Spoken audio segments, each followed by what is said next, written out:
Olá, meu nome é Pablo Casella, sou analista ambiental do ICMBio, trabalho no Parque Nacional da Chapada Diamantina. Bem-vindos ao curso fundamental de trilhas sustentáveis. Tradicionalmente, relembrando o percurso desse curso, ele foi subdividido em 6 sessões: sessão introdução, sessão anatomia, sessão trilhas sustentáveis, classes, planejamento e a sessão manutenção. Nesse ponto do curso, já passamos pelas aulas da sessão introdução, anatomia. Estamos na sessão de trilhas sustentáveis. Essa sessão foi subdividida em 3 aulas. Essas aulas são conceito e a parte 1 dos princípios essenciais das trilhas sustentáveis. A aula 9, que é a segunda parte desses mesmos princípios essenciais. E hoje, aula 10, a terceira e última parte dos princípios essenciais das trilhas sustentáveis. Nas aulas anteriores, vimos os 8 primeiros princípios e agora o 9º princípio essencial das trilhas sustentáveis diz que a trilha sustentável tem que ter uma inclinação lateral da sua pista para fora. O que é esse para fora? Veja nesse triângulo do desenho, ele mostra a diferença que existe entre aquela linha horizontal hipotética do terreno com a superfície da pista que a gente construiu. Nesse sentido, essa é a chamada inclinação lateral da trilha. E ela precisa jogar a água para fora da trilha, no sentido para baixo dessa encosta. Vamos ver aqui uma chuva caindo nesse nosso terreno, e com essa chuva a água deveria, é isso que a gente almeja, esse é o nosso sonho, a água deveria percorrer toda aquela paisagem como se nem houvesse a nossa trilha. Claro que isso é impossível, a trilha existe, ela faz alguma alteração nessa dinâmica da água, mas a nossa meta é que a água faça o que ela faz na natureza. A água ela escoa em lâmina. O escoamento laminar não forma sulcos erosivos. Então é o que a gente quer, que a água que vem da parte de cima do terreno da trilha escoa, vem pelo nosso barranco, o barranco de cima, a aba superior, passa pela nossa pista e continua o seu trajeto descendo esse terreno, descendo o nosso barranco inferior e seguindo embora para o solo natural. Isso é o sonho. Então, olhando por um outro ângulo, a nossa inclinação lateral deve proporcionar isso. Ó. A água desce lá de cima da encosta, percorre a pista e sai o quanto antes da nossa trilha. Percebam que para isso acontecer, a gente tem aqui uma inclinação lateral que joga para fora. É isso que quer dizer. É uma tradução, é uma tentativa de adaptação de uma terminologia que em inglês é mais autoexplicativa e no nosso caso, inclinação lateral para fora nesse sentido de que joga a água para fora, para baixo da trilha. Para que aconteça essa mágica da água percorrer a nossa trilha, saindo dela um escoamento em lâmina, a gente precisa ficar atento a uma relação. A relação que existe entre a inclinação lateral da nossa trilha com a declividade longitudinal da nossa trilha. Então esses dois ângulos, essas duas declividades, elas se relacionam entre si e determinam o comportamento da água. Acrescento que além dessas duas, a terceira declividade que a gente já mencionou aqui muitas vezes e que é o nosso beabá do trabalho, a declividade natural da encosta, ela também participa dessa equação. Então, na verdade, essa é uma equação de 3 elementos. No entanto, eu trouxe em destaque esses dois, porque são esses dois, sobre esses dois que nós temos governança. É sobre esses dois que a gente pode interferir. A gente não vai interferir na declividade natural da encosta, né? Como que é a relação que deve acontecer entre essas duas declividades? No cenário A, a gente vai mostrar aqui uma declividade longitudinal, aqui é o triângulo amarelo, de 8%. Então, ele é maior do que a inclinação lateral que está mostrada aí no triângulo vermelho, que tem 5%. Nesse cenário hipotético, num dia de chuva, o que acontece? A água vai escoar pelo barranco de cima, vai chegar na nossa trilha, e a nossa trilha tem uma declividade maior do que a inclinação lateral. Isso significa que a água tende a permanecer na nossa pista.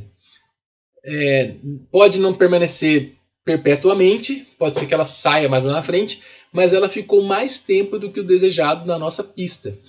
Nesse caso, é muito importante, determinante, a declividade natural da encosta, para saber quanto que a água chega embalada na nossa pista. Né? Se ela chegar numa declividade muito acentuada, ela pode chegar com força o suficiente para mesmo a declividade longitudinal ser maior do que a inclinação lateral, ela ainda tem embalo para vencer todo o percurso, essa largura da pista e sair. Mas, como regra geral, a água tende a permanecer na nossa pista mais tempo do que o desejado quando a gente tem um cenário de uma declividade longitudinal maior que a inclinação lateral.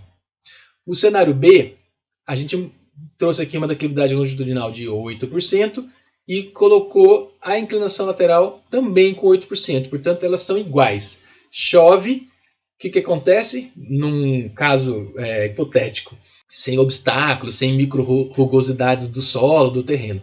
A água vai descer pelo barranco de cima, vai percorrer um pouco a nossa pista, mas numa tendência de sair para o barranco de baixo. Então forma essa diagonal tendendo a sair, e sai. Isso seria o caso delas serem iguais. No terceiro cenário, a nossa declividade longitudinal em amarelo está apontada aqui com 7%, menor, portanto, do que a inclinação lateral desse exemplo de 8%. Nesse caso, quando chove, a água sai do barranco de cima, percorre a pista e sai da nossa trilha, porque a inclinação lateral está mais acentuada do que a longitudinal, a água já vem embalada com o barranco de cima e sai o mais rápido possível da nossa pista. Logo a seguir, um pouco depois de eu apresentar o próximo princípio, a gente vai problematizar isso que eu acabei de falar.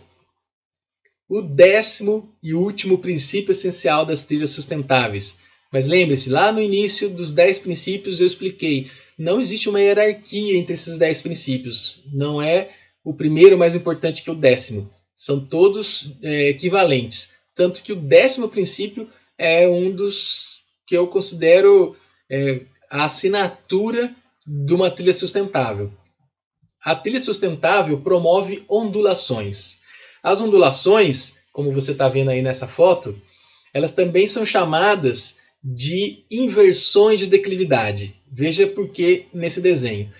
Percebam que vai acontecer uma animaçãozinha mostrando o percurso dessa mulher da esquerda para a direita na trilha. Veja só.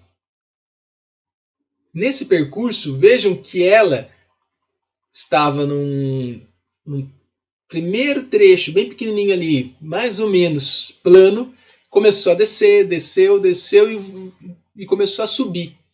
Por isso que também é chamado de inversão de declividade, porque a trilha ela estava numa declividade, nesse caso talvez positiva, passou a ser negativa, pode ser que em diferentes trechos da descida a declividade também variou, mesmo continuando negativa, e voltou a ser positiva. Então, uma ondulação na trilha faz com que a trilha alterne declividades positivas e negativas. Claro que se você tem uma trilha que ela, no percurso total dela, ela sobe num desnível, as subidas, né, esses pequenos trechos de declividade positiva, elas são declividades que o valor da declividade positiva é sempre maior do que a da negativa. Caso contrário, tudo que você ganhou de altura você perderia, não sairia do nível que você iniciou. Então, por mais que você tenha mais subidas do que descidas quando você está subindo um desnível, ainda assim a trilha sustentável promove essas inversões de declividade. Agora, a problematização daquele conceito que foi apresentado no princípio essencial 9, o que falava da inclinação lateral jogar para fora. Eu falei para vocês que para a gente conseguir aquele escoamento laminar da água, era ideal que a inclinação lateral da pista fosse maior do que a declividade longitudinal da trilha. Mas, como sempre, 3 dimensões, 3 grilinhos têm que estar crilando no nosso ouvido. As dimensões ambiental, gerencial e experiencial. Mas saibam que se a gente trabalha com uma inclinação lateral muito acentuada, há um desconforto para o caminhar. Vejam nesse desenho que existe um desnível entre a perna direita e esquerda da pessoa. E se isso for muito forte, isso é significativo para o desconforto. A inclinação lateral tem que jogar para fora, tem que existir uma inclinação, mas ela não pode ser tão acentuada que seja desconfortável para caminhar. Portanto, trabalhar com inclinações laterais a partir de 5% ou mais, já começa a chegar nesse limiar do risco do desconforto ergonométrico. E no exemplo que eu dei no princípio anterior, quando a gente fez aquelas relações entre a inclinação lateral e a declividade longitudinal, a gente chega a uma conclusão de que uma inclinação lateral de 8% seria um número que se encaixa bem em uma gama bem grande de declividades longitudinais. Mas é muito forte. Inclusive, mais tarde no curso, vocês verão que existem alguns limites para serem utilizados na inclinação lateral. E 8% é bem acima de vários desses limites. Eu acho que a inclinação lateral de uma pista bem razoável e confortável é de 5%, pode ser menos, de 4% a 5%. Só que se você trabalha com essa inclinação, vamos dizer que você coloca 3%, 4% de inclinação lateral, como fica então aquela relação que eu acabei de mostrar para vocês? Eu vou ter que trabalhar com trilhas cuja declividade longitudinal seja de 3% ou 2%, isso é impensável. Isso é muito suave, o que faria com que, para vencer algum desnível mais relevante, a extensão da trilha ficaria muito grande. E não funciona, não é assim que acontece, mas há uma alternativa. E ela é exatamente esse princípio que nós estamos agora. As ondulações são como a válvula de escape, a garantia final de que a nossa trilha vai se comportar como a gente quer. Vou mostrar para vocês aqui por quê. Veja que essa trilha com ondulação, mesmo tendo ondulação, também tem uma inclinação lateral para fora. Está mostrado no triângulo amarelo da imagem. No entanto, como a gente não vai trabalhar com inclinação lateral muito acentuada, pode acontecer aquilo que eu mencionei no princípio anterior, da água descendo lá do barranco de cima, ter a tendência de permanecer na nossa pista porque a nossa declividade longitudinal está maior do que a inclinação lateral. A ondulação faz essa saída de água periódica. A trilha vai ser ondulada, toda ela ondulada, formando vales e ondas. E nos vales são os locais de saída de água. É possível que a água saia naturalmente, como a gente gostaria, como a seta amarela está indicando. Mas se não acontece isso, ainda assim, pouquíssimos metros adiante, a água sairá pelos vales formados com essas nossas ondulações.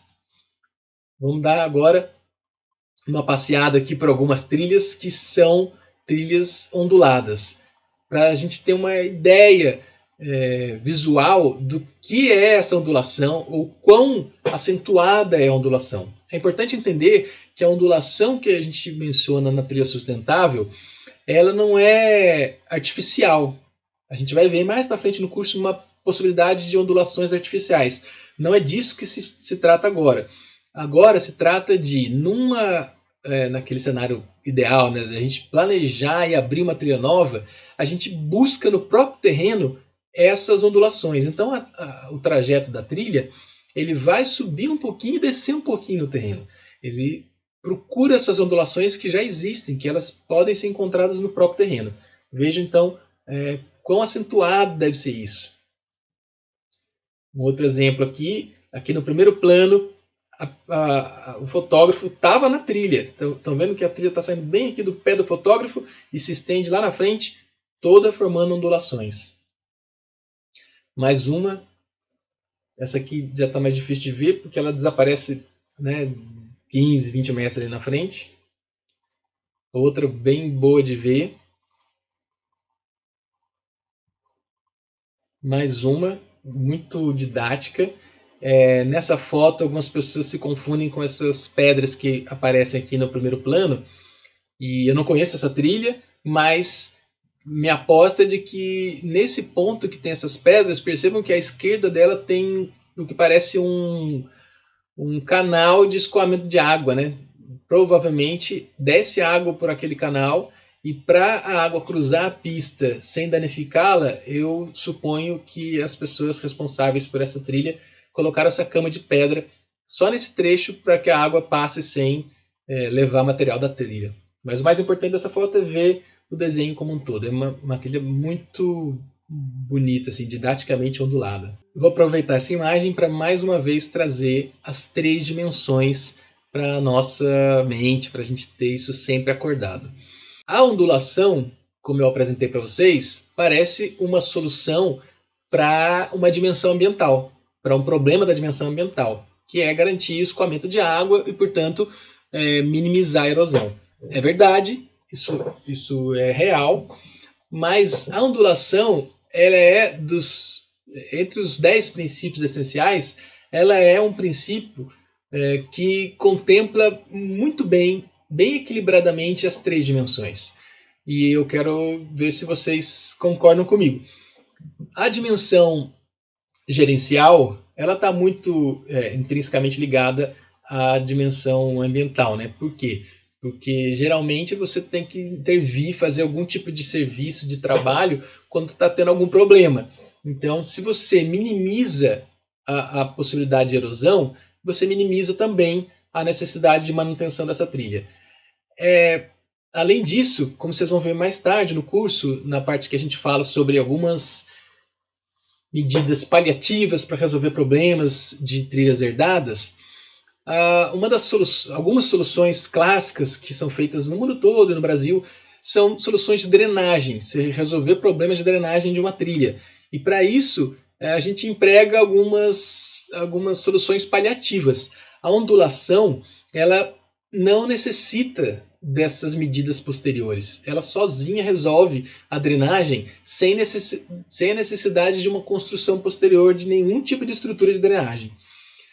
Além disso, eu destaco o grande valor da ondulação para a dimensão experiencial. A sinuosidade da trilha que a ondulação promove, ela nos remete a um percurso mais orgânico, a algo que você talvez esperasse encontrar na natureza muito mais do que trechos retos ou trechos em que sua visão vislumbra uma reta de trilha. A harmonização com a expectativa, às vezes inconsciente, às vezes consciente, do que o visitante quer encontrar quando percorre uma trilha, essa harmonização acontece com as trilhas onduladas.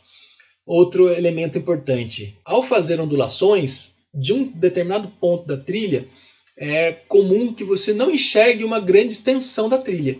Isso influencia num aspecto psicológico do visitante, do usuário. Quando você vê uma extensão de trilha muito grande para sua frente, psicologicamente você pode ter um desânimo, mesmo que seja inconsciente, de falar, nossa, tem tudo aquilo ainda para caminhar.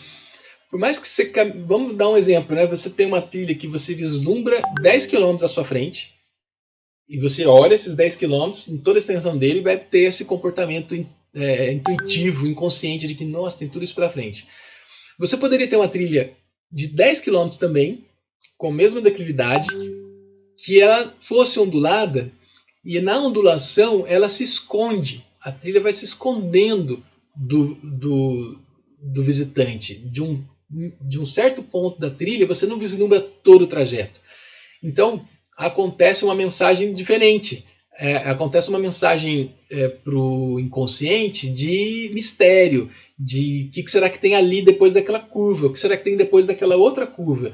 E você percorre os mesmos 10 km, que seria o mesmo tipo de esforço físico, mas com outra motivação. Portanto, com uma percepção de desgaste, de esforço muito diferente, com muito mais qualidade numa trilha ondulada. E nesse caso aqui, eu vou mostrar então o comportamento da ondulação com a chuva. Num dia de chuva, a água vai vir de cima do terreno, descendo pelos nossos barrancos de cima. Como eu disse, com uma inclinação lateral para fora, a gente pode sim ter esse comportamento da água descer, passar pela nossa pista, sair pelo barranco de baixo. É isso que a gente quer que aconteça. Acontece, no entanto, por conta daquela relação entre as declividades, isso nem sempre vai acontecer no espaço, na extensão que a gente deseja. Então, as ondulações fazem com que a gente consiga ter esse comportamento da água.